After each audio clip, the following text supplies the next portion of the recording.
Trust me, you're gonna need that spoiler warning. Octodad's Dadliest catch, my first game on the PS4 I played and completed, and the catalyst to God knows how many rage videos. No! There we go. No! Known for its kick-ass theme song and its "but why" nature of gameplay and storytelling, Octodad brought Young Horses Studio into the spotlight, and for 6 years we eagerly awaited what new and exciting game they would bring to the table. And with the reveal of the PS5, the next generation of gaming, we finally got our answer.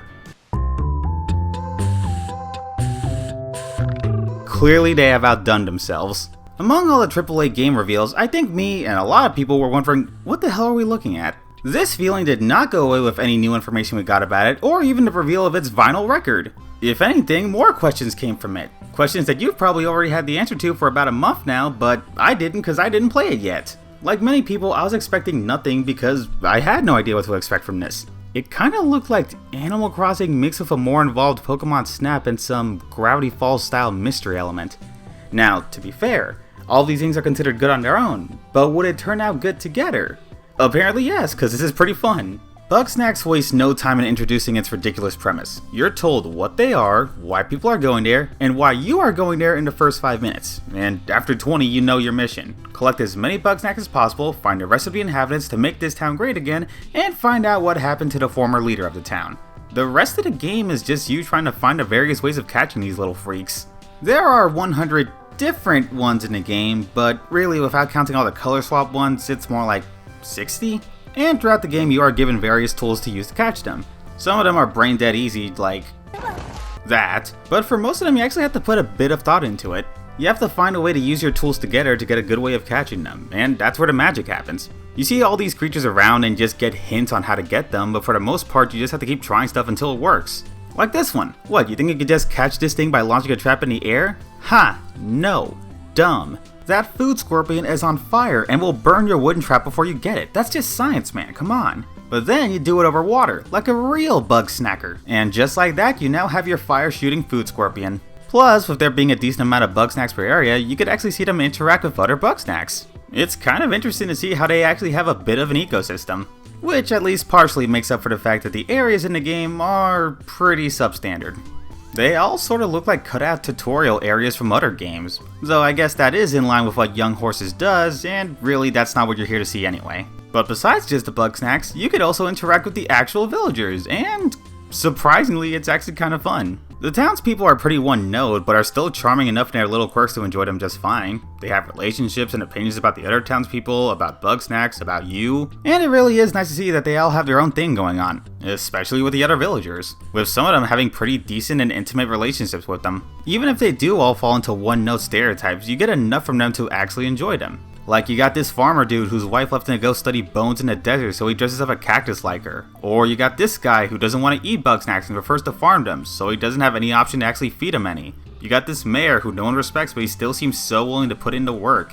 I'm sure there are games that have handled NPCs better than this, but I do enjoy them for what they are. And credit where credit is due, their side quests do reflect on the type of people they are and are adding to their characters. Even if it's not major, these guys do have at least a bit of an arc to them.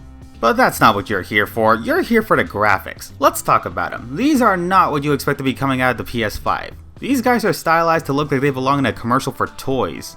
And that's kind of the point. We'll get more on their cute and harmless designs later, but state-of-the-art graphics are not what Young Horses is focused on. In their original work, the focus was on making a style that fit best with cartoon violence and slapstick, in addition to just breaking shit. It fit in with the type of game they were trying to make. Here, they were trying to make characters and Bugsnax look as cute and harmless as possible, and that does play a role in what this game is leading to, but again, we'll get to that. But if you still feel the need to complain about the fact that this is a PS5 game with these types of graphics, keep in mind it's also on the PS4. Not to say that this couldn't play just fine on the PS probably 2, I'm just saying. This very much is not a knack situation, though few games are that much of a masterpiece. And speaking of, while I do think this game is charming and pretty fun, a masterpiece it is not. But that does bring up something I've been debating with myself for a bit.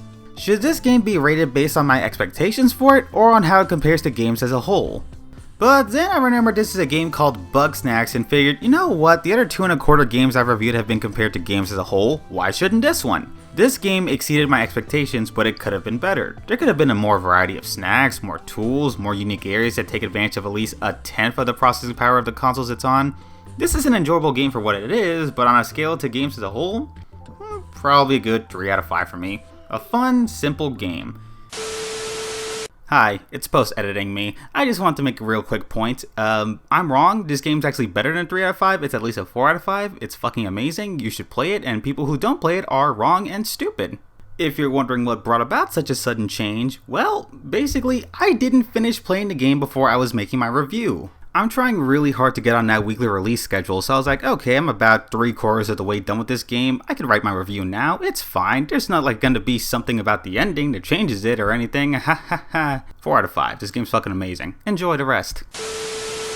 And then the ending happens, and you know what? I know I had a spoiler warning at the beginning of this, but fuck, it really needs another one. And I seriously mean it. If you really don't want to know what happens at the end of this game, do not watch. Seriously, you got your score already, you don't need to watch this. Leave, enjoy your day, whatever. Last chance? Okay, so this becomes a body horror game. It turns out all the Bugsnax are parasites that if given a chance will force their way into you and change both how you look and how you act. The primary example being the former leader of the town who tells you this and tells you all to run like hell before the Bugsnax start attacking you and your villagers, with the full possibility of them dying on the island while you and the survivors make your escape. I repeat, the game that looks like this has your friends, the people that you've been with the entire game, dying on the island if you screw up. Needless to say, this will be jarring to some people. Not to say it comes completely out of nowhere, the trailer and the game does hint throughout that there is more going on. But it's such a contrast from both the design of the characters, the game, and of the creatures that are currently trying to murder you that it just... goddamn, man. I think what hits the hardest about all of this is that the villagers you spent the entire game trying to help are now at risk of just flat out dying. Sure, you could retry the ending, but to think that there's a kid out there playing this, enjoying the characters, maybe even having a favorite character, and then seeing said character just get ended? Wow. But honestly, a part of me has to admire what a curveball this is. I admit I haven't played that many games with this style and tone, but to have such a drastic change, if it was completely done out of nowhere, I might have been more put off by it, but this game does go out of its way to leave a trail of clues for you. It feels like it's leading up to something at least semi-sinister. I just didn't think it would go this hard on it.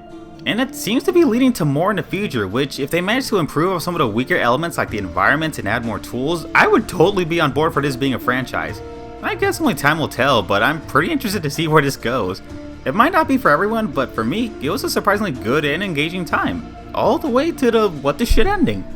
And with that said, yeah, there's literally nothing else I can do to follow that up, so thank you so much for watching, and watch what you eat out there, man.